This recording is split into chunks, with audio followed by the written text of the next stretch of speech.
Ghana's president, His Excellency John Dramani Mahama, raised the topic at the United Nations General Assembly last. Now, out of the 193 member states of the United Nations General Assembly, 123 member states voted in favor of the motion, 52 abstained. Mathematically, all the 27 EU member states abstained from the vote. 3 voted against. The 3 were the United States of America, Israel, and Argentina. Kemi BADENOCH says that the UK should have voted against the UN's resolution condemning slavery and demanding reparations. The UK have since held a position that these things that happen in the past and current institutions in the United Kingdom or in Europe or the Americas cannot be held responsible for.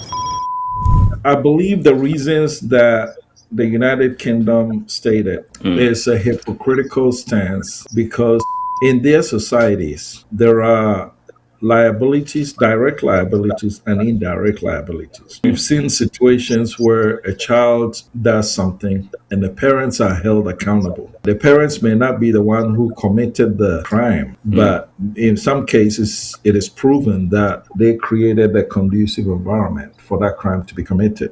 So the idea that what it did 400 years ago, it cannot be held liable today. It's total Hello, welcome to JafriQ Radio Studio, JafriQ Radio Extra.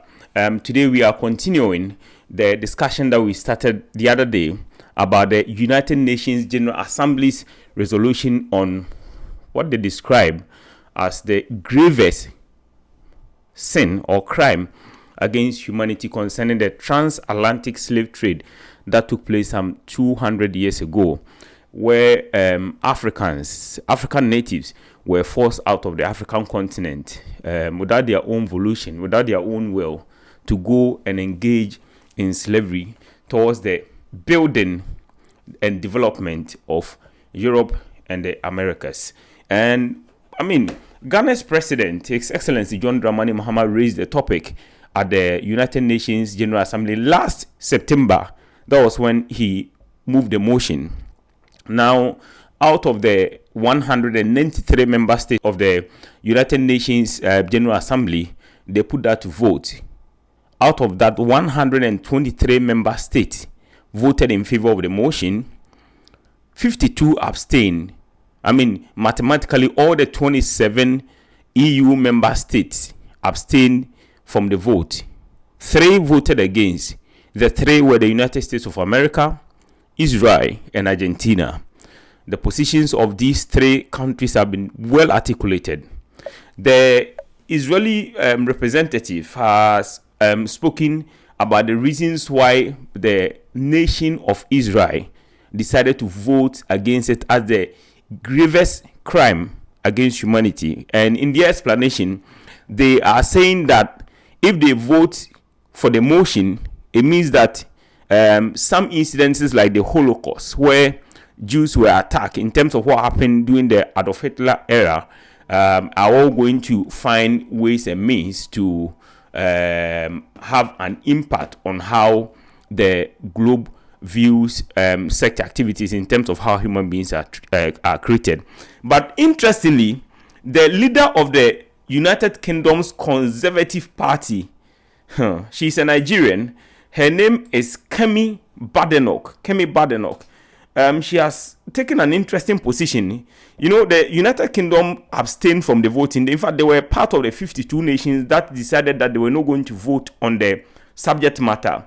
And I go to Nigerian website, premiumtimes.ng, and I'm going to read to you what she said about it. Kemi BADENOCH says that the UK should have voted against the UN's resolution condemning slavery and demanding reparations. This story was published on the 26th of March, 2026. And then the lead reads, the leader of the UK Conservative Party, Kemi BADENOCH, says that Britain should have voted against the UN's resolution, which describes slavery as the greatest crime against humanity and demanded slavery reparations from former colonial authorities. And it goes on and on and on. The UK have since held a position that these things are things that happen in the past, and current institutions in the United Kingdom or in Europe or the Americas cannot be held responsible for such things. Very soon, I'm going to bring into the conversation a highly esteemed personality, a man who leads the globes in terms of Ghanaian residents, in terms of Ghanaian association. His name is Mr. Jermaine Nkkrumah. He is the chairman, the founder, the brain behind Global. He's going to share his opinion about this issue and what is happening on the globe. Do you really think that Africa, the African continent, or Africans deserve, one, apology, and number two, some form of reparations should be paid to the African continent or black people, especially those in the Caribbean, North America, and those in Africa, and the position that has been taken by the 52 states plus the 3 who abstain. Mr. Jermaine Nkkrumah, thank you very much and welcome to JafriQ Radio Extra and JafriQ Radio Studios. You're welcome. Thank you. Thank you for having me. First of all, I want to ask you, how did you receive the news of almost all the top powerful nations in the United Nations Assembly deciding to either vote against it or abstain from the voting process concerning this particular issue? Well, first and foremost, I believe the reasons that the United Kingdom stated, as you alluded to, is a hypocritical stance because in their societies, there are liabilities, direct liabilities, and indirect liabilities.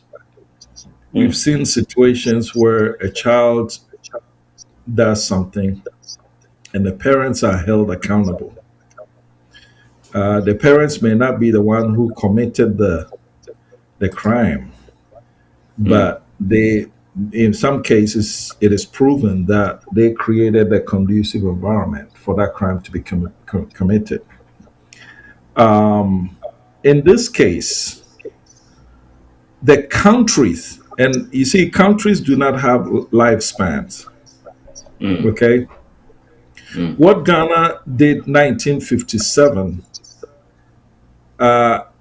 if there's liability, Ghana of 2026 can be held liable because countries do not have lifespan. Countries do not have uncles or aunties that, oh, your time is over, so this is a new beginning. No. And that stands to the reason that if a country borrows money 1957, it still owes the money, whether it's 2026 or not.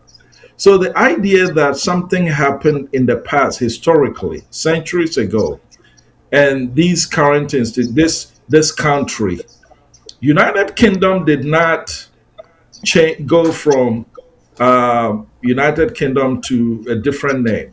It's been the same country, same geographic location. So the idea that what it did 400 years ago, it cannot be held liable today, it's total hogwash. They're just trying to come that if that is the best reason they can come up with to vote against no, they are not only showing their hypocrisy, but they are showing intellectual ignorance. Okay, and so I would say come again. With regards to Kemi BADENOCH,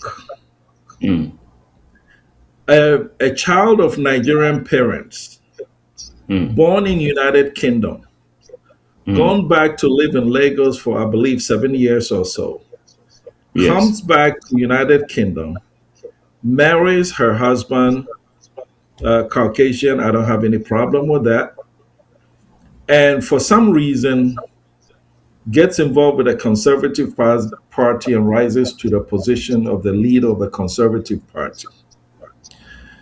You know, she has to do something even more crazy and say some of the dumbest things for her to be accepted. I'm willing to bet that in private, some of the stuff that she talks about, she does not even believe that. But in politics, a lot of people play to the gallery, whereby they say one thing in public for their base to understand, to hear, but in private they hold different view.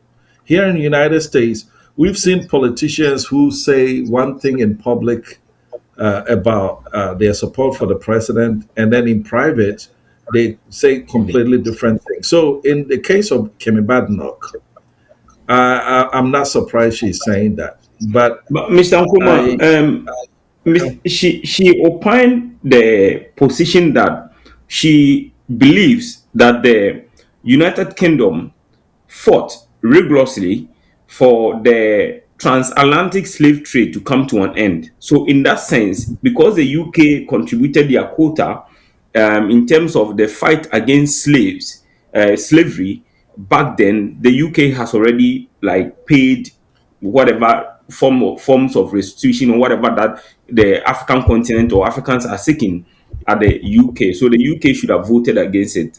What do you make of her that position is that because even of the more UK's fight? that is even more intellectually ignorant. So if you and I were in Makola Market and I shout thief, thief, thief, point to you, and people start beating the crap out of you. And then after they've beaten you, I come back and then, oh, stop, stop, stop. I help people to stop the beating. Now I'm not liable because I fought against them killing you. Does that make No, sense to you? no, it doesn't make sense. But that's the position she's taking. You see, a lot of these politicians, sometimes they don't, they think as, you see, I've always believed they're just like us. How many times have you thought of an idea and you say, oh, this idea is great. And then a few days later, you rethink about it and say, I can't believe I really thought that. In their case, they don't have the latitude of privacy. At the time that they thought the idea was great, they will go out and say it. And then 2 days later, they find out that what they say really doesn't make sense. And Makes so I sense. think that's an example of that. She should come again. Okay, so the position of Israel, for instance, because a lot of people were alarmed that Mhm. Israel had gone along with the United States and Argentina. For Argentina, some of us, if you understand the historical background of the nation of Argentina, you not be too much surprised about the position they've taken. But for the nation of Israel, they're explaining that most of their descendants, the Jews, experienced and went through the Holocaust during Adolf Hitler's time, and those crimes that were committed against the Jews back then were equally grievous. So if they vote yes in favor of it, it means that they are relegating the suffering of their own people also to the background that yes, the slave trade was the gravest or the greatest crime committed against humanity. But here in the case, they have their ancestors also face the same thing. That's the position, the reason why they didn't vote against, they didn't vote for the motion. What's your position on that? That also does not meet the intellectual test, and here's why. Um, if someone beats me, and a lot of the time I use these arguments as I'll simplify them down. All right. If someone commits a crime against me, maybe the vehicle they hit me with a vehicle, and now I have a limp, right? And for some reason, for one reason or another, I did not sue them. All right. Um, and now I'm in a city council, or I'm in a position where you also suffer the same thing that somebody hit you with a vehicle, and you decide to sue the individual. Can I say that, oh, just because I didn't sue them, you should not offer, I shouldn't support you to sue them? I mean, Israel, the Jews have a case. If they want to put a motion in the United Nations right now, they can do it and they will get the necessary support. So the idea that because they didn't do it and somebody else is doing it, so they cannot support it, I think it doesn't mean. And by the way, the Jews have used the Holocaust to generate unparalleled sympathy from the world order for the powers that be. What is going on in Israel is part of that. They brought them to settle on the land, basically imposed them on the land. Why? Because the world had to do something to compensate them for what they went through and all that stuff. So they may not have tabled the motion like we are doing, but for them to say that because they did not, they're essentially saying, "Oh, we didn't benefit from our suffering, so why should you?" They've more than benefited from the Holocaust. Everywhere you turn, they're using the Holocaust, crying up and gaining favors. We're doing it differently. We just went to the United Nations to submit. So if you don't feel like voting, fine. You don't need to explain. But coming up with an explanation that doesn't make sense, for me, if I don't have anything intelligent to say, I'll keep my mouth shut. I'm sorry. Yeah, Mr. Nkkrumah, the decisions of the United Nations General Assembly are not binding on its member states, right? Unlike the Security Council decision, when they take the decision, all members of the United Nations, all 193 members are supposed to abide by that decision. It is legal. This one is not legal. So nations are not legally required to render apology to African countries or African citizens for whatever happened. They are also not binded by the decision to pay any forms of reparations. Do you think that this move by Ghana's president, John Dramani Mahama, was really relevant at this point, taking into cognizance the fact that it is not going to be legally binding on members to render apology or pay any forms of reparations, even if all members voted yes? When this thing happened, I had mixed feelings about it, but I think it's a very important and necessary first step. How we proceed from this point on is what matters. Here's why I say that. Even if it's not legally binding, it has been recorded as such. Okay, it's been established that the world, countries of the world, acknowledges that that's the gravest crime against humanity. Now, I am not a fan of apologies because we've heard apologies many, many times. And again, I'm going to simplify this thing. If you're married, your wife does something very, very bad to you. She apologizes. Great. Tomorrow, she does the same thing. She apologizes. Apologies are not as important as repentance. Okay?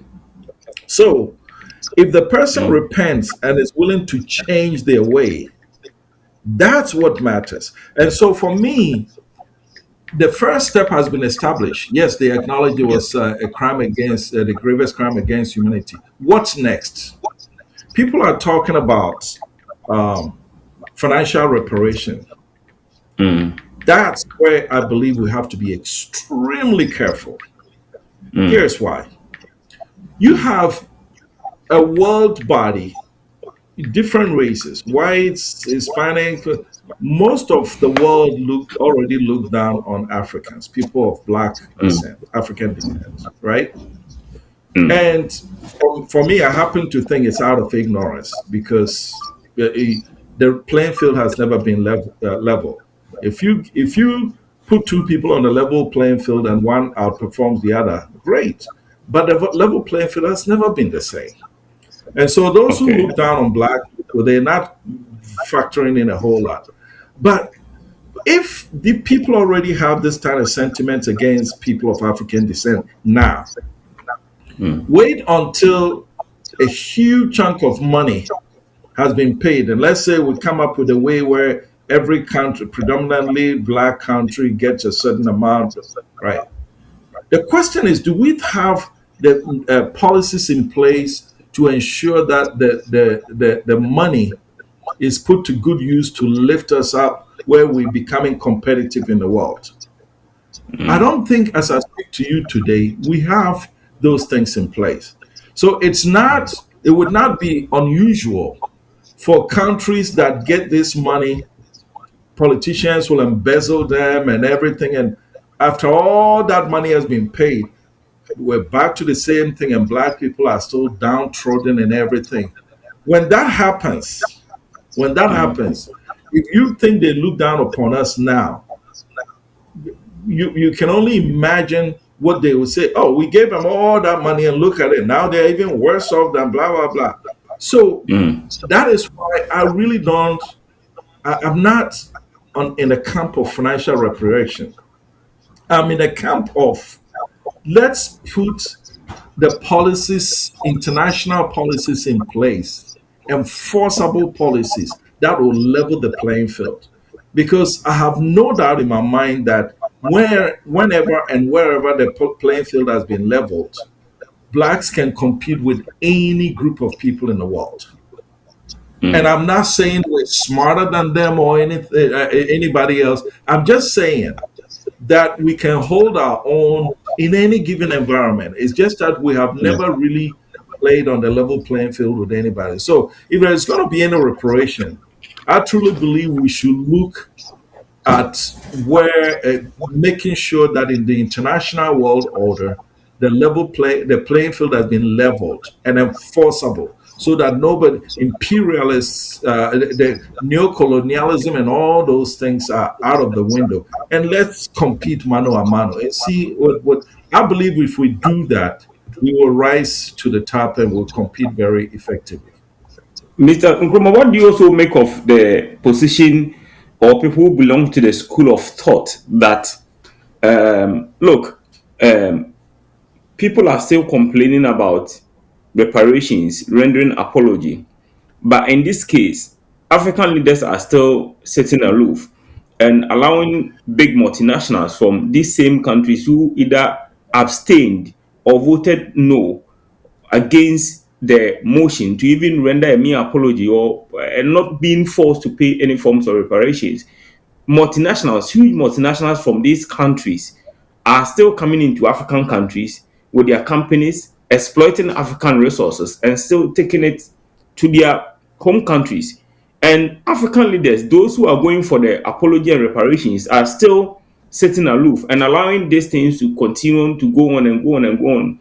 On that basis, those people think that such claims by these African leaders at the United Nations General Assembly is needless if you are still going to allow them to enjoy our resources. What do you think about that position? Again, this is where the man in the mirror comes into play.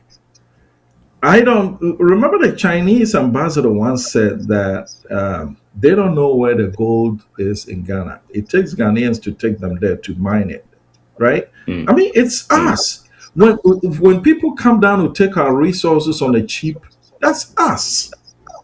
I can never if you have your house and I come in there and I take things and walk out, who's to blame? Is it me or you? Now, I am not naive to the fact that there are some other factors at play, but we don't talk about those factors. We are always talking about how they do this but are politicians standing firm? Are we protecting our turf? I'll give you an example. We know the world needs the resources in Africa. We do know that.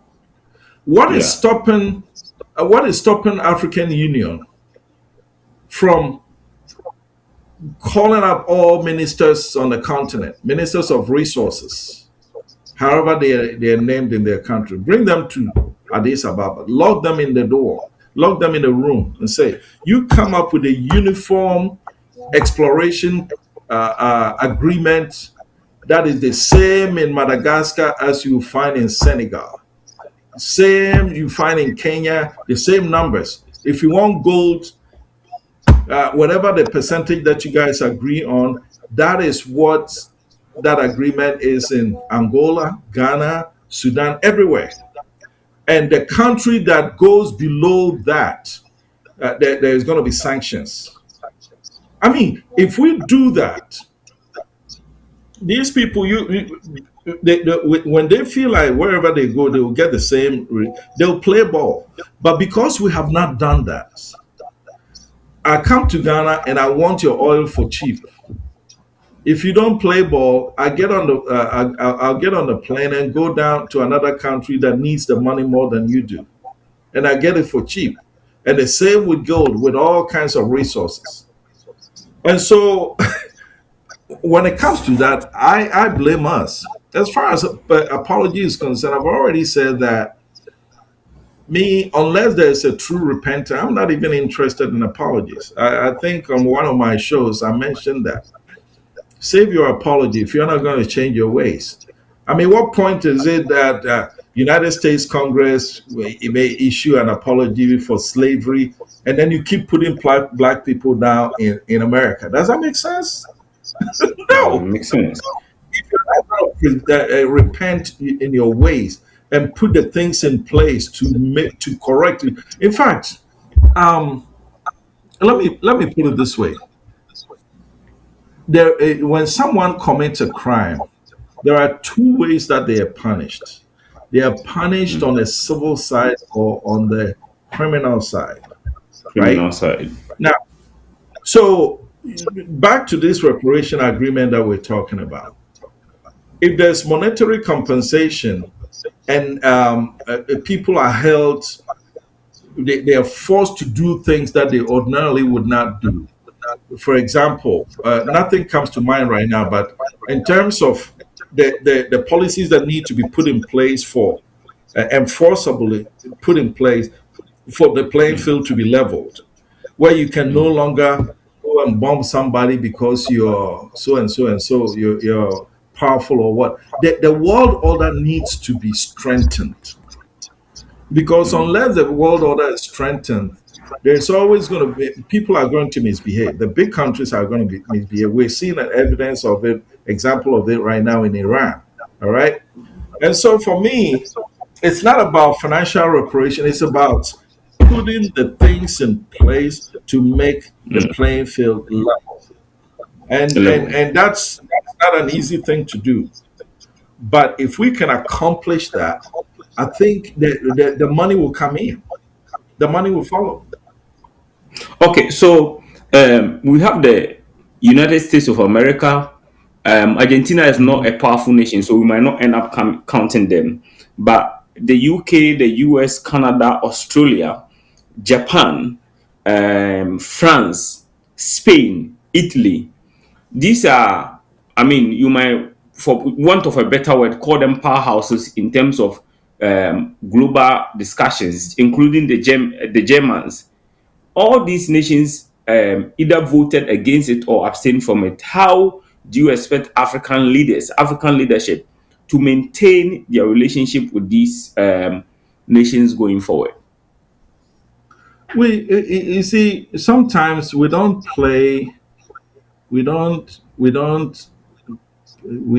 use their own tactics against them. There are times that African countries have been forced to vote a certain way because maybe United States is interested in that vote, and they say if you vote against it, there will be a price to pay, or if you vote against it, we're not going to. There's something that you need from us that we're no longer going to give it. Yes, we should identify those things, right? You mentioned the multinationals coming into Africa. Now, granted, a lot of the powerful nations are also home to a lot of these multinationals, so you can't use one against the other. But if we find one company, one country that voted with us, and they have companies that are doing business, we can extend some favorable tax regimes to them to serve, and then look, while at the same time raising taxes on their competitors, right? In other words, because you voted against what's in our interests, We just have to figure out a way to exert some type of punishment. Look, I always tell people that vindictiveness is not a bad attribute at all. If people know that when they do things to you, they will get away with it, what is to stop them? They will always do what benefits them, regardless of whether it hurts you or not. But if they know that if you mess with him, they leave you alone. This thing works. It's a human dynamic. All right. So long as we do not find a way, and I'm not saying that as I sit here, I'm not in government, so I really don't know how. But if I'm in government, I'll be figure out what can I do to send a message to let these people know that because of this vote, there's going to be repercussions to you. And we know with these people, if you hit them in their pocketbooks, you've got their attention. So we're not doing that. We're not doing enough of that. We are when in the diplomatic environment, we're constantly trying to be liked or trying to. No, I don't think we should. We should constantly look for what interests them and then use those things as leverage to get our way. Quite frankly, I don't think we do enough of those. With regards to Argentina, to me, regardless of their history, that was a $40 billion vote right there. Because if they vote in a way that Trump doesn't like, you know Trump, he's going to go try and get his $40 billion back that he just recently gave to them. So for those people, I don't count them. Like you said, and Argentina, what do they do in Africa that we know of? I don't know. But I'm sure one day, one day, there's going to be something that interests Argentina at the United Nations, right? When that vote comes, are African countries going to remember how Argentina voted? That's the question.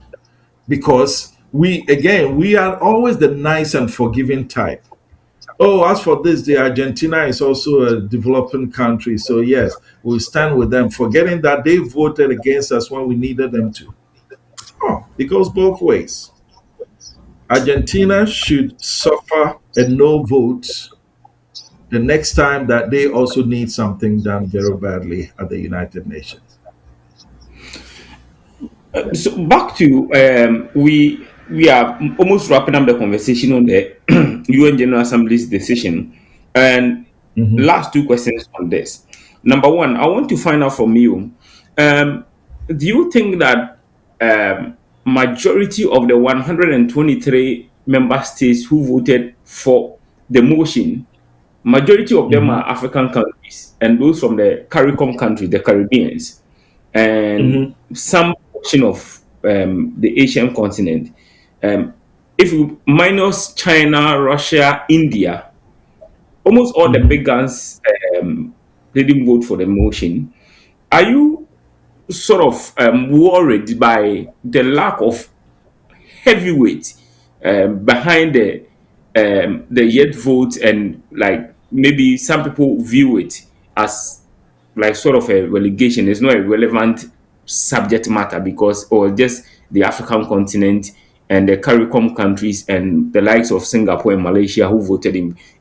Does that really make any difference? Well, it does in the sense that again, we it's the way we've operated historically in the international community on the international stage. We like we prefer to be liked rather than to be Mm, respected. mm, There's a key difference. You see what I mean? mm. Oh, as for Ghana, oh, we're the good people. As for it, no, I don't want to be. I don't want you to like me. I want you to respect me. That's it. And do we conduct our diplomacy in that regard? And for you to play that game where you want people to respect rather than like you constantly have to be transactional because in the world affair, it's not a It's not a friendship game. Oh. They themselves understand that there are no permanent friends, there are no permanent enemies. There are permanent interests of their respective countries. And so today, if they have to extend an olive branch to someone who was previously a foe, they'll do it in a heartbeat. But it seemed like, I mean, I don't know much of a detail, but it seemed like when you watch the way we go about, we go to conferences, we won't even say anything. I'll give you an example of what I'm talking about. I interviewed a gentleman who came up with a way to measure carbon offsets accurately. And you know, carbon offsets is important to the preservation of the global environment, right? And so now the forests in Africa, forests in the Amazon are the thickest. All other forests, a lot of them are kind of sparse underneath. They may look good from the air, but they're not thick enough where the carbon offsets are significant enough to towards the preservation of the environment. And so when I was interviewing him, that the whole idea is Africa, we need to preserve our forests for the rest of the world to benefit. And I asked him this. I said, you guys have cut your trees down to build skyscrapers and nice roads and everything. Now that we are poised to do the same, you are telling us don't cut your trees, preserve them for the benefit of not just Africa, but the rest of the world. What do we get in return? Okay? Because if it's important to you, what is it worth to you? Because we can also cut our trees and build freeways and everything. And when the climate change comes, it's not going to be just us suffering. All of us are going to suffer. It's going to be everybody.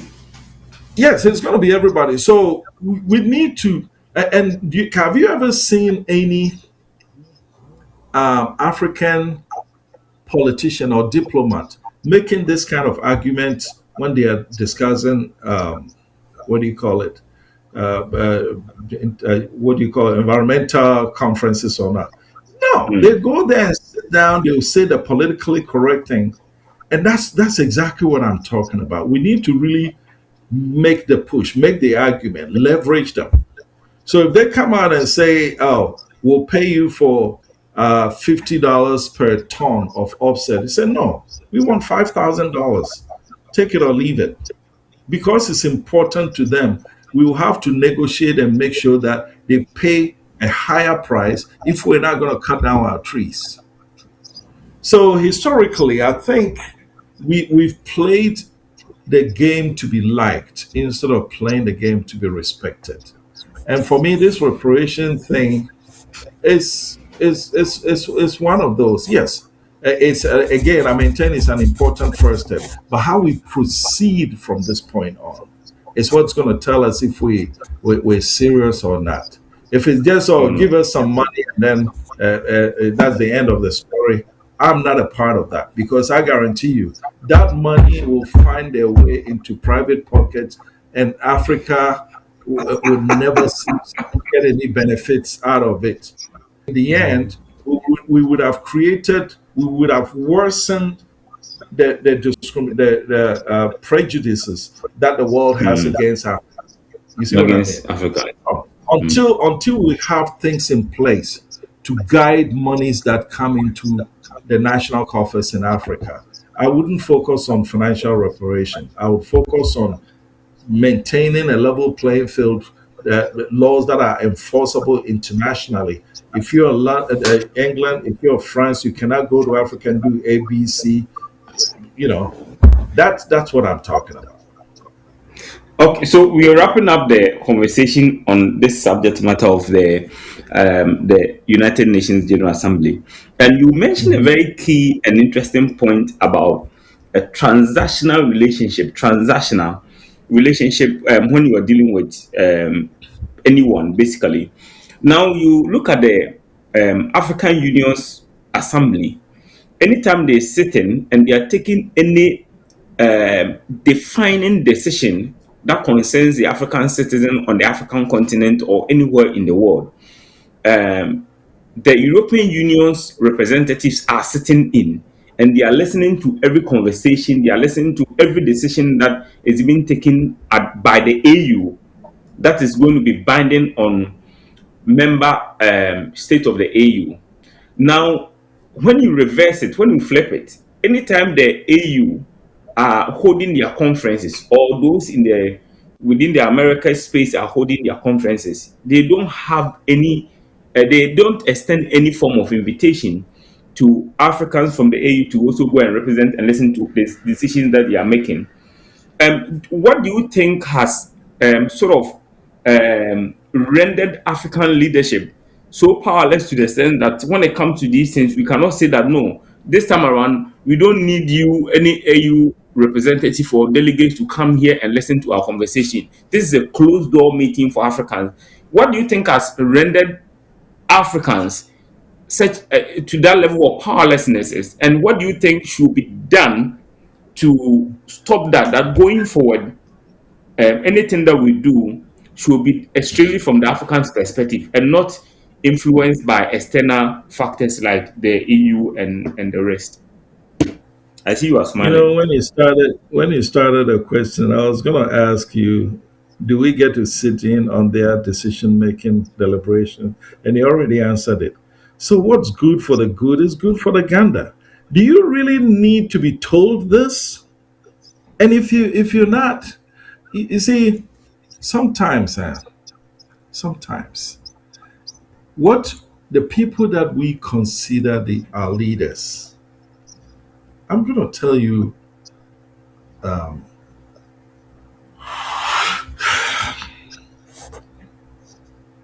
how you look at their background. Exposure is very, very important. Exposure is extremely important.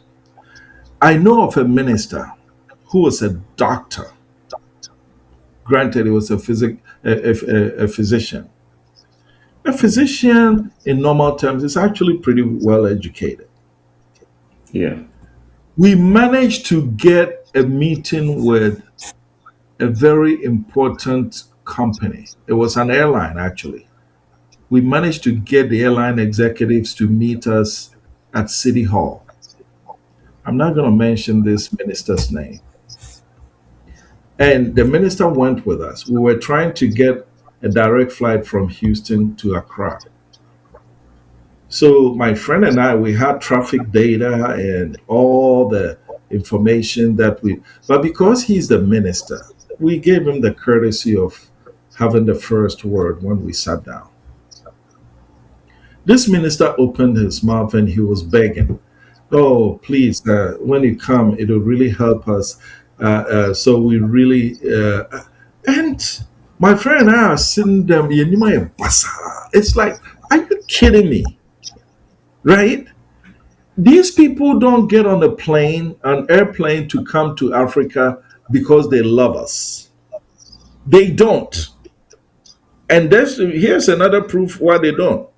Companies that send people from, I know about oil companies in Houston, Texas, because that's the energy capital of the world. When they're sending people to go work in their offices in Africa, they have to pay them more than their peers who are doing the same type of job at the same level here in America. In other words, there's an quote unquote African premium. If I'm going to Africa, then you have to pay me more. You have to give me free accommodation. You have to give me this before they can go there. So they don't come there because they love us. They want to, yeah, they can get to sit on the beach and, chase small girls. And yeah, that's an added. But they do not like to come to Africa. So for the fact that they get on a plane to come there, it's a need. They want something from there. And if we don't recognize that, and we still think in the Kwesi Bronicha and Capre mentality, say, oh, if they are coming to Africa, they are going to help us. That's what would create the environment where we're making important decisions in Addis Ababa. Oh, these people, they like us, they'll let them sit in. When you're making decisions, in a family decision, you that who's interviewing me, if you're making a family decision and I happen to be visiting your house, do I get to sit in that family decision? No, sir. And so why is it different? I mean, I don't know what's at play. But I'm telling you, if I'm sitting there, I will work to, I'll find out what the constraints are, what they have over us, whatever it is, and constantly fight against that. Because what is good for the good is also good for the gander. If we don't get to sit in their destiny, they shouldn't get to sit in. In fact, if anybody understands this, they should be the ones who understand that. Listen, let me even make it that family decision that I'm talking about, right? If I am giving you guys money to buy a house, I'm the one that's giving your family money to buy a house. Even that, when there's a decision making about the house, you have every right to say, sir, as for this one, can you give us a minute? We'll come back to you. I mean, can't you do that? Yes, you can do that. So why can't have people say, yes, maybe you're giving us aid or maybe you're doing, but on this particular reason, pass a resolution.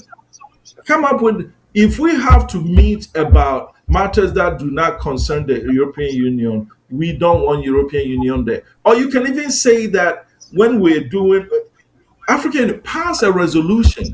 That's it. If we're making a decision about A, B, C, we don't want EU present. But if we're making a decision about X, Y, Z, then European Union can be present. Pass that resolution and then make a decision. Tell them we're making a decision about A, B, C. Use that opportunity to make a decision about X, Y, Z. Can they sue you? Sometimes we don't get to be creative. If we pass a resolution, let me repeat, if we pass a resolution that, yes, you guys can sit in on this decision, but decisions that affect ethnic cohesion, when we're talking about ethnicity, we don't want you guys in there because it doesn't concern you. They say, okay. So once we pass that resolution, if there's something that we need to make a decision about road construction, we can find a way to bring it in unofficially into the meeting where we're discussing ethnicity. I mean, we need to be strategic sometimes. If they find out that, hey, you guys said you were going to make a decision about ethnicity, why are you going? Oh, it wasn't on the agenda. We were talking about ethnicity and somebody brought in the issue of road construction and we discussed it. Finish. I mean, we just need to be strategic, but many times, and that is what, and I know you're going to talk to me about global. That is what this global movement is all about, because we are So we exposed we are coming to global right now.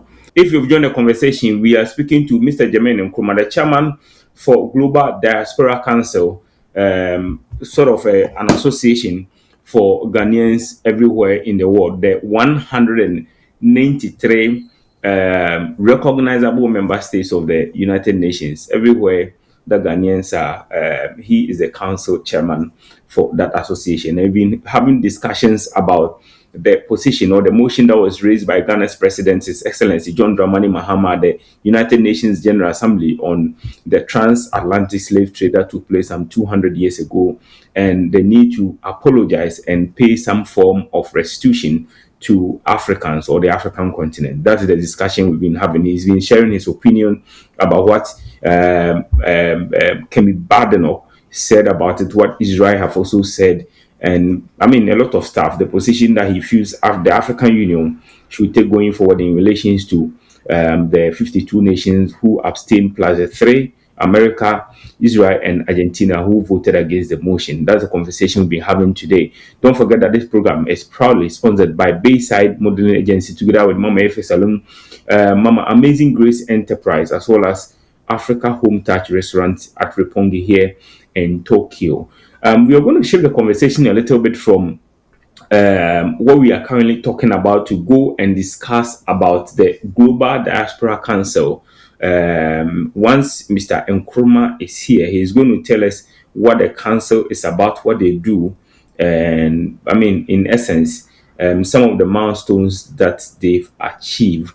Mr. Nkkrumah, please, can you please share with us a little bit about what the Global Diaspora Council is and when they began, like a little bit of history behind it. But don't forget that if you're watching the channel, the name of the platform is JafriQ Radio Extra and JafriQ Radio Studios. Please don't forget to like the video, put your comment in the comment section, and also share for everyone to know about what is happening on the African continent in terms of Ghanaians and Africans. Mr. Nkkrumah, back to you. All right. Thank you for introducing the Global Diaspora Council. And for those of you who want to look it up, the global is spelled with GH to signify Ghana. So it's GHLOBAL, then Diaspora Council. This was born out of a conversation between me and a gentleman by the name Eric Jose Adumakun out of the Netherlands. You know, I'm the CEO, founder and CEO of Diaspora Network Television, a TV station that was broadcasting to the entirety of sub-Saharan Africa. We were positioning ourselves to become the mouthpiece of Black people all over the world. It was a pretty ambitious media house. We were able to build a global network of 46 correspondents. In fact, when COVID broke, I had a correspondent, Michael Amponsan, who was giving us updates from China. When the war broke in Ukraine, same thing, Magdalene Nonquia was reporting to us. So we really had people all over the world. Now, as an offshoot of that, I was having a conversation with Mr. Osei, and he alluded to, there is no organization that is one that binds all of us together. So I said, you know what? Say no more. I think I have a network from which we can create such an organization. So I started with my correspondents across the globe. Then we were able to build up a round table. I don't like to use the word umbrella because umbrella connotes, suggests that somebody is coming under somebody. We don't want anybody to come under.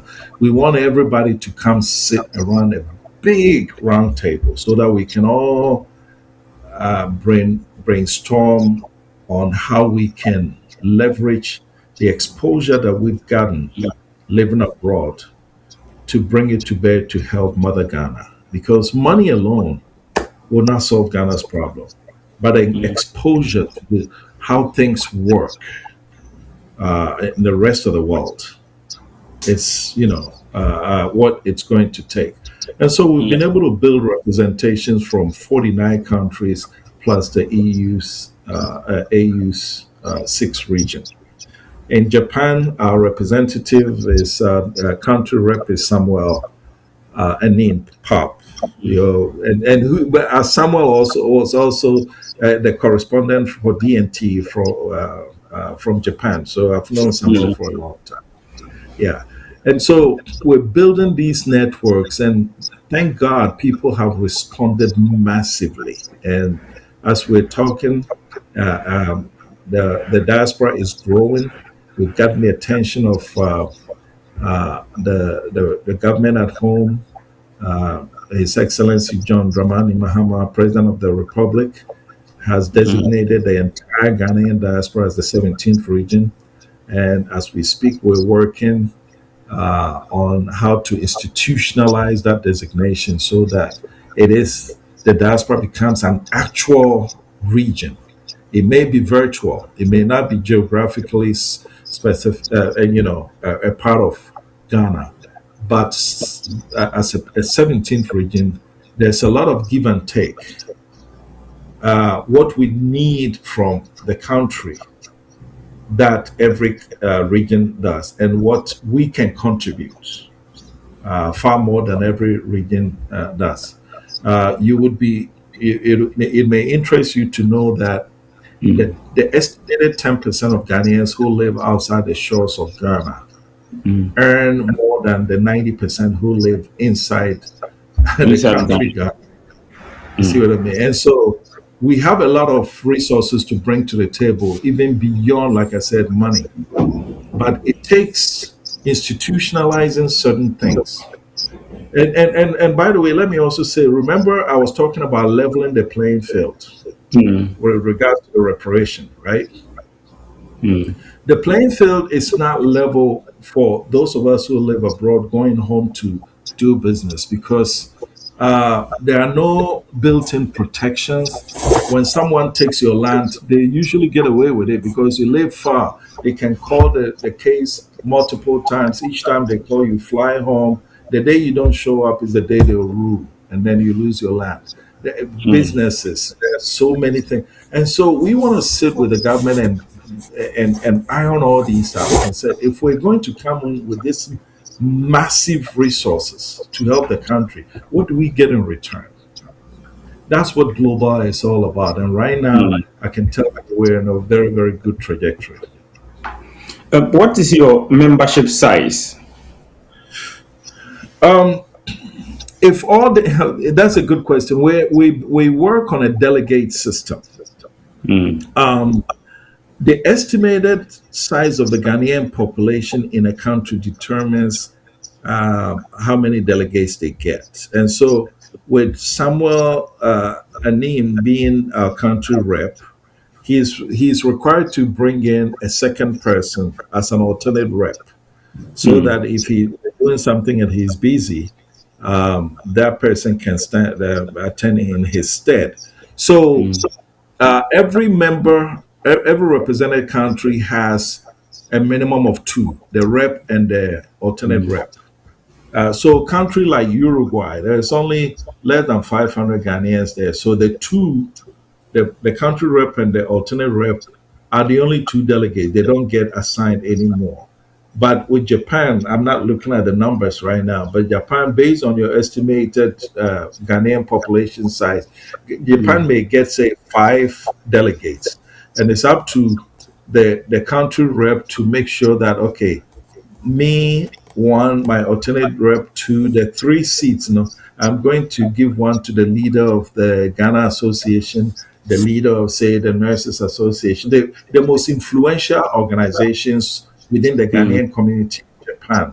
You assign the delegates to them so that when they come and sit at, when we're having a delegates conference and we make a decision, the expectation is that those leaders will take whatever decision we make into their respective community. So let me try to understand it better so that if someone is watching, he can understand the perspective of what you are trying to explain. So in every country, there's some form of a Ghanaian Residents Association there, operating there. So for instance, in Japan, there's a Ghanaian Residents Association here. If you go to a country like, say, South Korea, there's some. So out of that, you pick delegations from each of these associations, and then they come to form the Global Diaspora Council, in which they take decisions. So decisions or whatever thing that comes trickle down through these delegates, and then they disperse the information to the members of those localized or local residents associations. That's how. So if you are watching us and you are wondering what it's about, or probably you are on the internet and you get to see the website of the Diaspora Council and you are interested, maybe you want to join or you want to be involved in the activity, the best way is to join the local residents association in your country and then probably find out who is the rep for that particular association there, so that you get to know the exact details of what you want with the Global Diaspora Council when you're talking about Ghanaians. We are wrapping up the conversation. What has been some of your challenges since you set up the organization, things that Probably when you started, you were expecting to be in place, but for the time being, have not happened. What are some of the challenges that you've been encountering?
we wrapping up the conversation. What are your short-term, medium-term, and long-term goals